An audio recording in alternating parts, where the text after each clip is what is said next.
Bismillahirrahmanirrahim. Assalamualaikum warahmatullahi wabarakatuh.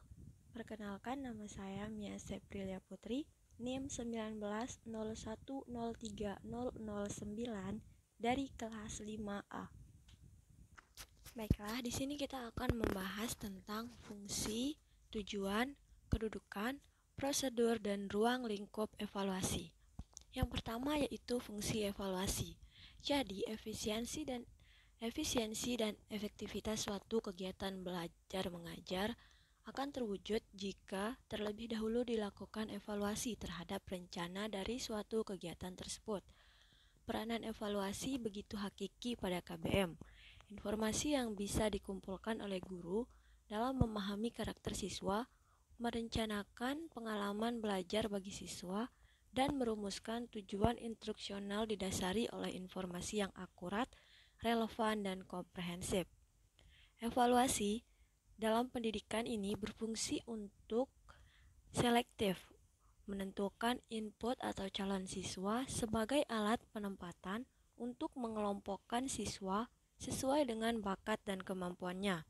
Selain itu, evaluasi juga berfungsi untuk memenuhi kebutuhan psikologis, didaktik, dan administratif.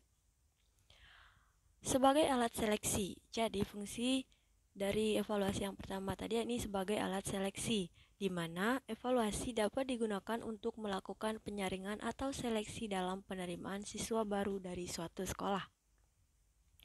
Fungsi yang kedua yaitu sebagai alat pengukur keberhasilan. Apa maksudnya? Maksudnya di sini sebagai alat pengukur seberapa jauh tujuan instruksional dapat dicapai setelah kegiatan belajar mengajar dilaksanakan. Kemudian fungsi yang ketiga yaitu sebagai alat penempatan. Maksudnya di sini evaluasi dapat digunakan untuk penempatan dalam pemilihan jurusan dan program studi di sekolah menengah atas SMA sesuai dengan minat, bakat, dan kemampuan masing-masing siswa. Dan fungsi selanjutnya yaitu sebagai alat diagnostik. Maksudnya di sini, evaluasi dapat digunakan dalam mendiagnose kesulitan belajar siswa yang bertujuan untuk mendapatkan informasi, kelebihan, dan kekurangan siswa. Selanjutnya kita lanjut ke tujuan evaluasi. Tujuan evaluasi di sini adalah sebagai alat seleksi terkandung di dalamnya tujuan evaluasi, yakni untuk mendapatkan calon siswa pilihan yang cocok dengan suatu jurusan dan jenjang pendidikan tertentu.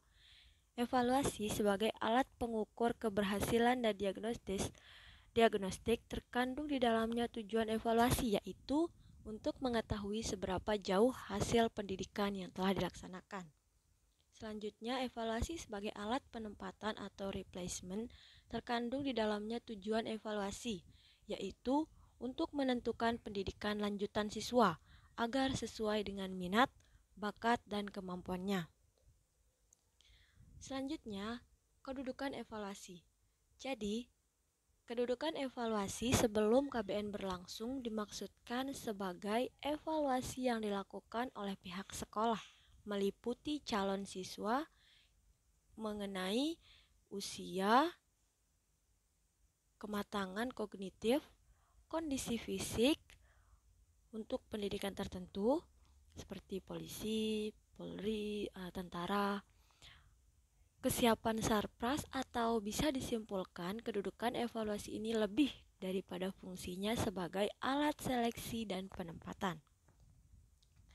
Selanjutnya, kedudukan evaluasi selama KBM berlangsung dimaksudkan sebagai evaluasi yang dilakukan dalam interval waktu pelajaran dimulai hingga saat berakhirnya kegiatan belajar mengajar.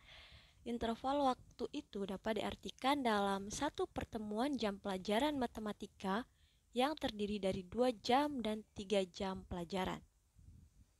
Kedudukan evaluasi sesudah KBM berlangsung dimaksudkan sebagai evaluasi terhadap pencapaian hasil belajar siswa, baik individu maupun kelompok. Selanjutnya, prosedur evaluasi. Jadi, prosedur evaluasi ini pertama yakni merumuskan tujuan dilaksanakannya evaluasi. Hal ini sangat penting dibuat oleh guru atau pendidik dan mengacu pada tujuan instruksional yang telah ditetapkan dalam satuan pelajaran. Selanjutnya, yakni menetapkan aspek-aspek apa yang akan dievaluasi. Misalkan aspek kognitif siswa, aspek afektif siswa, dan aspek psikomotorik siswa. Yang selanjutnya, memilih dan menentukan teknik yang akan dipergunakan di dalam pelaksanaan evaluasi itu. Akan dilaksanakan dengan teknik tes ataupun non-tes.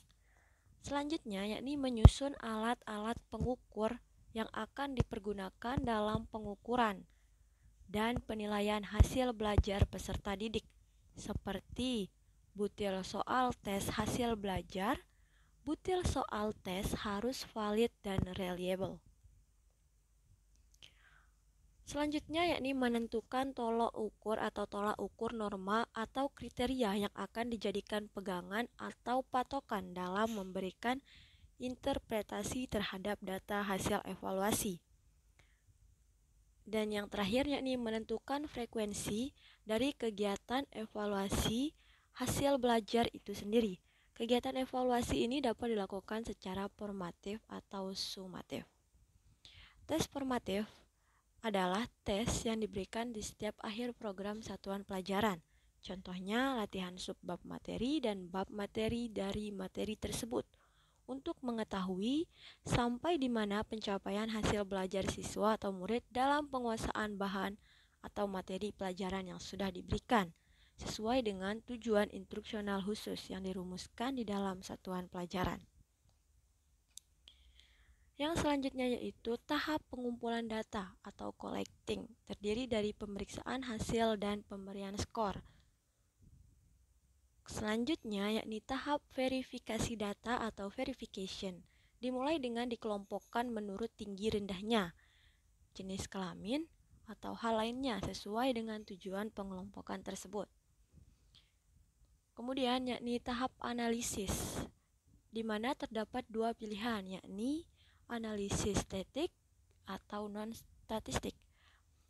Tetapi untuk data kuantitatif bisa langsung menggunakan teknik analisis statistik.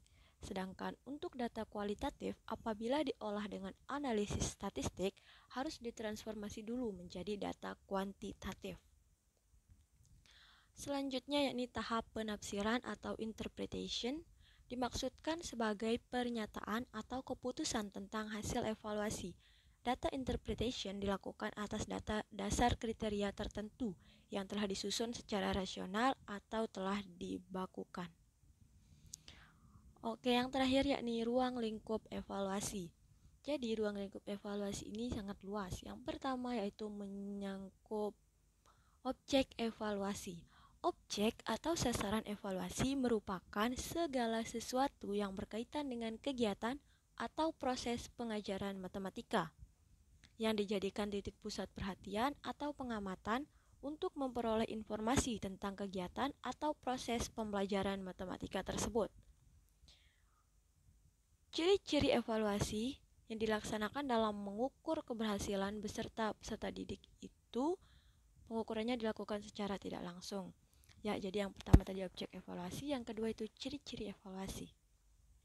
Yang ketiga yaitu evaluasi program pendidikan.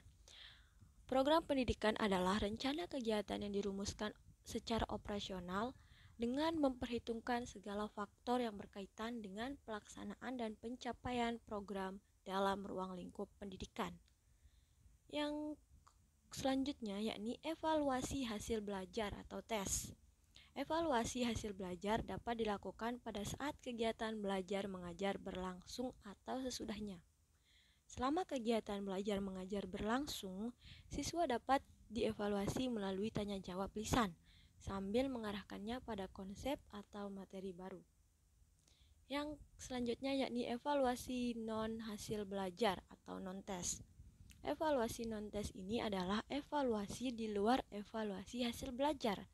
Evaluasi non-tes titik beratnya adalah bidang afektif, seperti sikap, minat siswa terhadap pelajaran matematika. Baiklah, mungkin hanya itu saja dari saya. Mungkin hanya itu penjelasan dari saya. Kurang lebihnya saya mohon maaf dan apabila ada hal-hal yang keliru, mohon diluruskan. Sekian, wassalamualaikum warahmatullahi wabarakatuh.